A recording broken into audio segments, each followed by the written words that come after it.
Hello everyone, welcome to banking with Anuja. आज हम कुछ नया टॉपिक स्टार्ट करते हैं, ब्लड रिलेशन। अब ब्लड रिलेशन आपका डे टू डे लाइफ का टॉपिक है। आप सभी को ब्लड रिलेशन अच्छे से पता है, बट एग्जाम में क्वेश्चन जिस तरह से पूछे जाते हैं उस तरह से उसको सॉल्व करना ये थोड़ा डिफिकल्ट है। बट अगर आपको ये बेसिक कंसेप्ट और ये कुछ प्रॉब्लम्स वगैरह सॉल्व करके आपके कंसेप्ट अगर क्लियर हो गए तो आपको ये भी इजी लगेगा।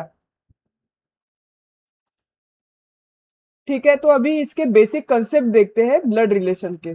अब ब्लड रिलेशन मतलब जो भी हमारे रिलेशंस रहते हैं घर में, वही ब्लड रिलेशन। ठीक है, तो अभी मैं मेरे खुद से स्टार्ट करती। ये मैं खुद और मेरे क्या रहेंगे, मेरे जनरेशन के ब्रदर और सिस्टर्स। ठीक है, ये हो गई मेरी एक जनरेशन। ठीक है, अब मेरे मेरे भी मम्मी पापा हो गए, तो मेरे मम्मी पापा की मेरे पहले वाली जनरेशन, मतलब उसमें क्या आएंगे, फादर और मदर। जहाँ पे मैरिड वाला रिलेशन दिखाना है वहां पे हम ऐसे एरो से डिनोट डिनोट करेंगे। ठीक है, अब मदर के भी भाई बहन होंगे, मतलब ब्रदर सिस्टर। ठीक है, और फादर के भी भाई बहन होंगे, ब्रदर सिस्टर। अब ट्राई करना हमेशा एग्जाम में सॉल्व करते टाइम इंग्लिश में पढ़ के सॉल्व करने का। क्योंकि क्या होता है ना, अब मतलब जब भी एग्जाम में देखोगे आप वहां पे sister in law brother in law given रहता, तो अगर हिंदी में लिखा जाए तो ब्रदर इन लॉ के बहुत सारे रिलेशंस निकलते, सिस्टर इन लॉ के भी बहुत सारे निकलते। जैसे कि ननन को भी सिस्टर इन लॉ ही कहते हैं, अगर भाभी है उसको भी सिस्टर इन लॉ ही कहते हैं। तो ऐसे मतलब आप कंफ्यूजन ज्यादा बढ़ सकता है आपका अगर आप हिंदी में पढ़ोगे तो। ठीक है, अब फादर के लिए ये हो गए इधर साइड वाले इन लॉज, मतलब ब्रदर इन लॉ और सिस्टर इन लॉ, और मदर के लिए इस साइड वाले हो गए इन लॉज।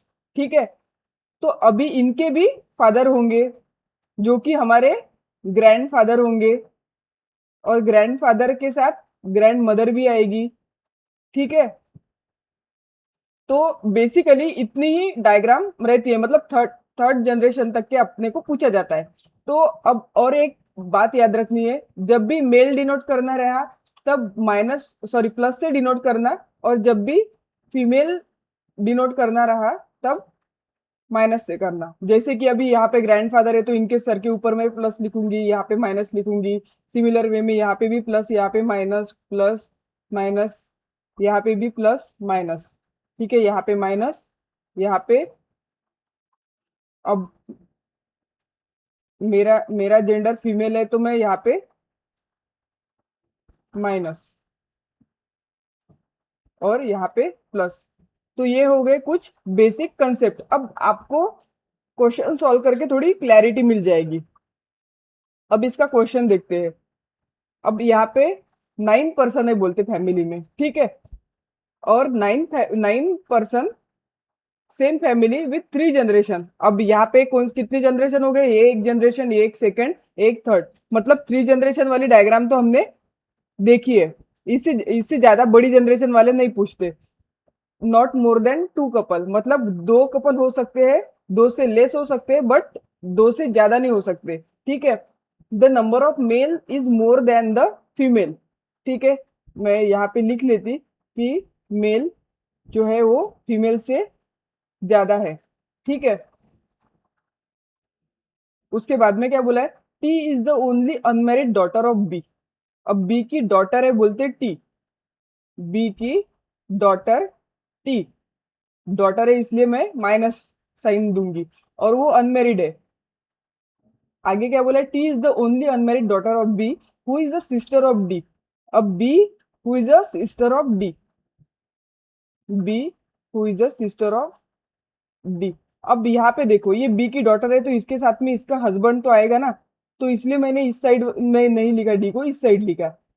अब डी का जेंडर पता नहीं चला अभी तक के। बी सिस्टर है बोलते डी की, बट डी का जेंडर पता नहीं। ठीक है, आगे क्या बोला है, P is the brother in law of T. अब टी का तो कोई मतलब टी की शादी नहीं हुई है, तो टी का कोई रिलेशन मतलब मैरिड साइड वाला रिलेशन नहीं है। तो P is the brother in law of T है, तो क्या पॉसिबिलिटीज है, टी का कोई भाई या बहन होंगी, उसका जो भी जिसके साथ भी मैरिज हुआ होगा, तो P is the brother in law of T. अब ब्रदर इन लॉ बोला है तो ये तो डेफिनेटली सिस्टर होगी। P is the brother in law of T. इस डायग्राम में देखो आप, मैंने बताया था ना आपको कि मदर साइड के लिए ये इन लॉज हो गए, फादर साइड के लिए ये इन लॉज हो गए। तो अभी जैसे कि यहाँ पे मैं खुद, अगर मेरा ब्रदर इन लॉ बोला जाए, तो मेरी सिस्टर की शादी जिससे होगी यहाँ पे, वो मेरे लिए मेरा ब्रदर इन लॉ हो जाएगा।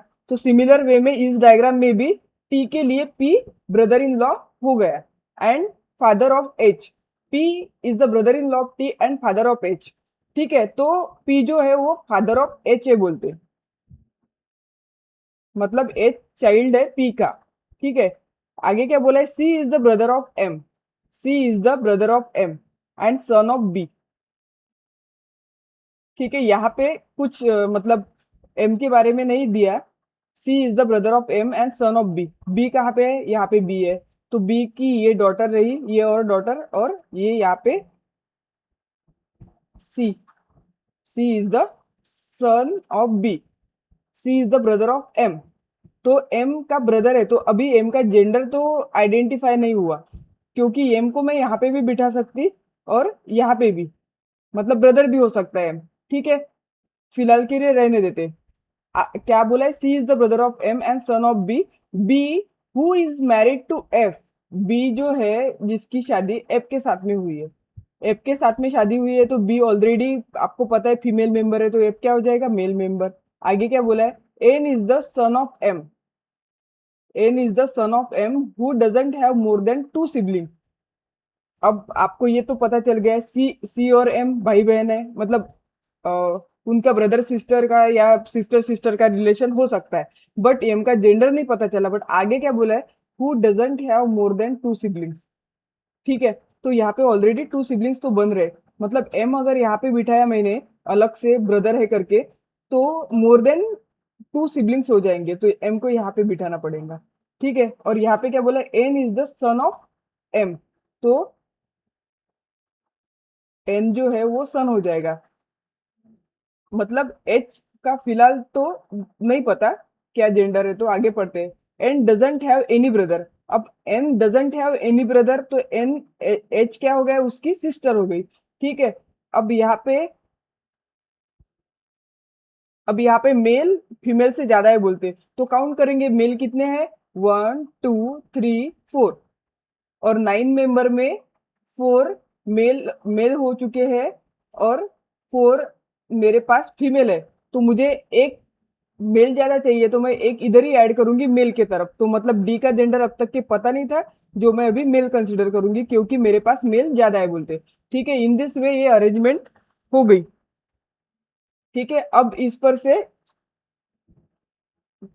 हम क्वेश्चन सॉल्व करेंगे।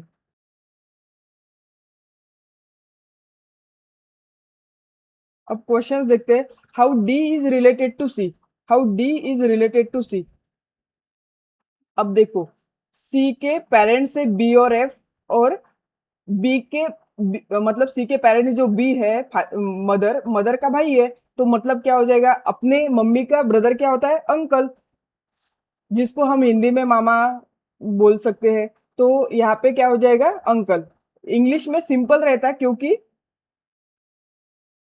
कोई भी किसी भी साइड के हो उनको अंकल ही बोलते हैं। ठीक है ना, तो आंसर हो गया बी। आगे क्या है कि who is among the following person is the daughter of P. P की डॉटर कौन है, तो पी की डॉटर एच, तो आंसर हो गया C. Who among the following is the father of M. M के फादर कौन है। अब एम टी सी ये तीनों भी भाई बहन है, तो फादर कौन हो जाएंगे, एफ। तो आंसर क्या हो गया? ए। आगे क्या बोला है? If Z is married to C. अब यहाँ पे जेड ने अगर सी से मैरिज किया, then Z is related to T. Z का टी के साथ में क्या रिलेशन हो सकता है? अब यहाँ पे मैंने जैसे बोला था, इस डायग्राम में मदर फादर के लिए ये इन लॉज हो गए, मदर के लिए इस साइड वाले इन लॉज हो गए। तो इस डायग्राम में क्या हो जाएगा कि जेड के लिए इस साइड वाले इन लॉज, और वो फीमेल है इसलिए सिस्टर इन लॉ। ठीक है, तो टी क्या हो गई? Sister in law. मतलब आंसर नंबर डी। ठीक है, तो ये मतलब ये ब्लड रिलेशन होता है खत्म। तो अभी यहाँ पे क्या गिवन है? 9% है, 3 जनरेशन है, no single parent has a child given है। E is the son of L. E is the son of L. ठीक है, L who is the sister of Q. L who is the sister of Q. ठीक है, उसके बाद में क्या बोला है? M is the only son in law of Q. M is the only son in law, मतलब एम का जो क्यू है ना, क्यू के अकेली लड़की का हस्बैंड एम होगा। ठीक है, तो क्यू अभी फिर मैरिड रहेगा, क्योंकि क्यू की जो भी कोई लड़की होगी उसका हस्बैंड होगा M. M is the only son in law of Q. ठीक है, और इधर भी सी यहाँ पे बोला है ना, no single parent has a child, मतलब एल का भी कोई ना कोई हस्बैंड होगा, और इधर भी कोई ना कोई होगा। ठीक है, आगे क्या बोला है कि M is the only son in law of Q and father of V. अब वी का फादर है बोलते वो, वी का फादर। ठीक है, B is the sister of E. B is the B is the sister of E and daughter of N. तो यहाँ पे एन आ जाएगा। C is the mother of D. C is the mother of D. ठीक है, V is the same gender as N. अब C और D के लिए एक ही दोनों जगह बचती है मेरे पास। तो जनरेशन वाइज सी ऊपर वाले जनरेशन में आता, डी नीचे वाले जनरेशन में आता, तो मैं सी को इधर बिठाऊंगी, डी को इधर बिठाऊंगी, और सी मदर है बोलते डी की। ठीक है ना, तो ये फादर हो जाएगा। तो इन दिस वे ये अरेंजमेंट होती है अपनी कंप्लीट। ठीक है, तो क्वेश्चन क्या है इसके? Who among the following is the mother of V. V की मदर कौन है? डी। Answer C. क्या बोला है आगे? How is Q related to B. Q और बी का रिलेशन क्या है? अब यहाँ पे देखो, ये एक फैमिली हो गई और एक फैमिली हो गई, बट क्यू और एल ये दोनों भाई बहन है। तो अगर मेरे मम्मी का भाई है तो मेरा कौन हो जाएगा? अंकल। तो सिमिलर वे में यहाँ पे भी क्यू रिलेट क्या करेगा बी से? Uncle. How N related to E. How N related to E. अब इसके बच्चे ये तो एन क्या हो जाएगा? फादर।